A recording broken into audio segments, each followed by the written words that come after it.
एक गांव की बात है। गोपी नाम की गरीब लड़की अपनी माँ कोकिला के साथ रहती थी। वो रोजाना टोकरी में चूड़ी लेकर शहर बेचने के लिए जाती थी। पिछले कुछ दिनों से उसकी चूड़ियाँ बिक नहीं रही थीं। क्या हुआ मीरा बहन, आप आजकल मुझसे चूड़ियाँ नहीं खरीदती हैं? गोपी, वो हमारे यहाँ शहर में एक नया मॉल खुला है, वहाँ पर नए डिजाइन की चूड़ियाँ मिलती हैं। तेरा डिजाइन पुराना हो गया है, इसलिए मैं तुझसे चूड़ियाँ नहीं खरीदती हूँ। अब सब गोपी से चूड़ियाँ खरीदना बंद कर देती हैं। हे भगवान, आप मेरी कैसी परीक्षा ले रहे हो? मैं काफी दिनों से नुकसान झेल रही हूँ। ऐसा चलता रहा तो मैं अपना गुजारा कैसे करूँगी? तभी अहम वहाँ पर आता है। वो गांव का सबसे बदमाश और अमीर लड़का था। वो गोपी से शादी करना चाहता था। और गोपी, आज भी तुम्हारी चूड़ियाँ नहीं बिकी? अगर पैसों की जरूरत है तो मुझे बताओ, मैं तुम्हें पैसे दे दूंगा। अहम, भाग जा यहाँ से। मैं तुझे बहुत अच्छे से जानती हूँ। तू बहुत ही बिगड़ा बदमाश लड़का है। निकल, नहीं तो चप्पल से मार के भगाऊंगी। गोपी की आवाज सुनकर गांव के लोग वहाँ पर आ जाते हैं। वो अहम को बहुत मारते हैं। गोपी, तूने मेरी बेइज्जती की है ना, मैं इसका बदला तुझसे जरूर लूंगा। अब ऐसे ही काफी दिन गुजर जाते हैं। कोकिला गोपी का रिश्ता जिगर के साथ तय कर देती है। तभी अहम वहाँ पर आता है। सुनो जिगर, तुम इस लड़की से रिश्ता तोड़ दो, मैं तुम्हें पूरे 20 लाख रुपए दूंगा। ये सुनकर जिगर को लालच आ जाता है। वो गोपी से रिश्ता तोड़कर पैसे लेकर वहाँ से चला जाता है। क्यों रे अहम, तू क्यों मेरी बेटी की जिंदगी के पीछे पड़ा है?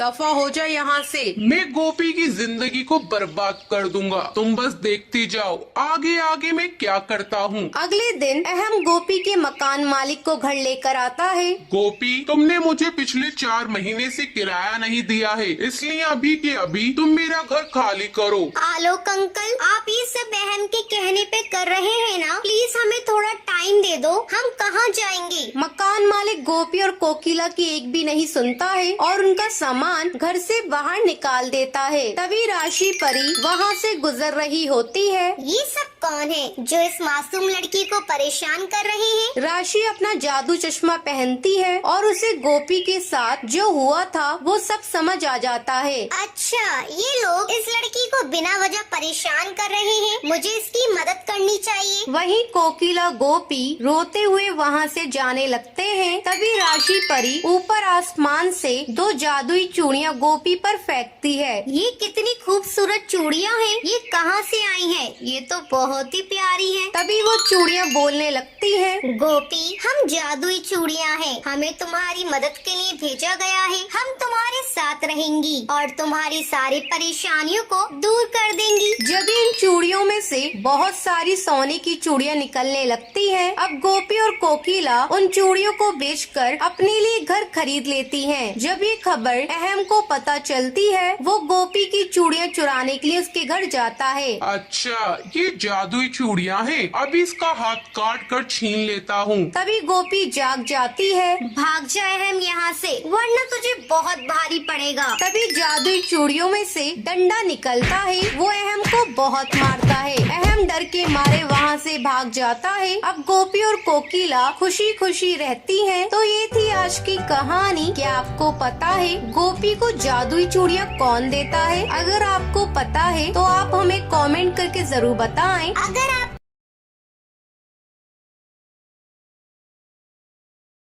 रामगढ़ के गांव में गोपी अपनी बेटी मीरा और विद्या के साथ रहती थी। वो लोगों के घरों में नौकरानी का काम करके अपने बच्चों का गुजारा करती थी। गरीबी के कारण वो लोगों के पुराने कपड़े अपने बच्चों को पहनाती थी। माँ, कब तक हम लोगों के उतरे हुए कपड़े पहनेंगे? काश हमारे पास भी बड़ा सा घर होता रहने के लिए। चल चल, इतने बड़े ख्वाब मत देख, जल्दी से पढ़ने के लिए स्कूल जा। माँ, आज स्कूल की छुट्टी है, दिवाली की वजह से स्कूल में साफ सफाई चल रही है। अच्छा चल ठीक है। सुन विद्या, मैं आज मीरा को अपने साथ काम पर लेकर जा रही हूँ। ये थोड़ा मेरा हाथ बटा देगी, वरना तुम दोनों घर पर एक दूसरे से लड़ती रहोगी। हाँ हाँ माँ, ले जाओ उसे। पागल मीरा को अपने साथ। क्या पागल कहा तूने मुझे? अभी तुझे बताती हूँ बंदरिया। मीरा बेटा रहने दे, वो छोटी है। चल जल्दी से मेरे साथ काम पर। अब गोपी मीरा को अपने साथ काम पर ले जाती है। सुन मीरा, तू जल्दी से सारे कमरों के झाड़ू लगा दे, मैं जब तक बर्तन धो देती हूँ। ठीक है माँ। अब मीरा घर में झाड़ू लगाने लगती है, तभी वो न्यूज़पेपर देखती है। ये तो आज का न्यूज़पेपर है, चलो जरा पढ़ के देखो क्या खबर आई है। मीरा न्यूज़पेपर पढ़ने लगती है, तभी उसकी मालकिन कोकिला उससे कहती है, ए नौकरानी की बेटी, तू क्या कर रही है? तूने मेरे अखबार को कैसे हाथ लगाया? तुम गरीबों का यही है, जरा सी छूट मिली नहीं, सर पे नाचना शुरू कर देते हो।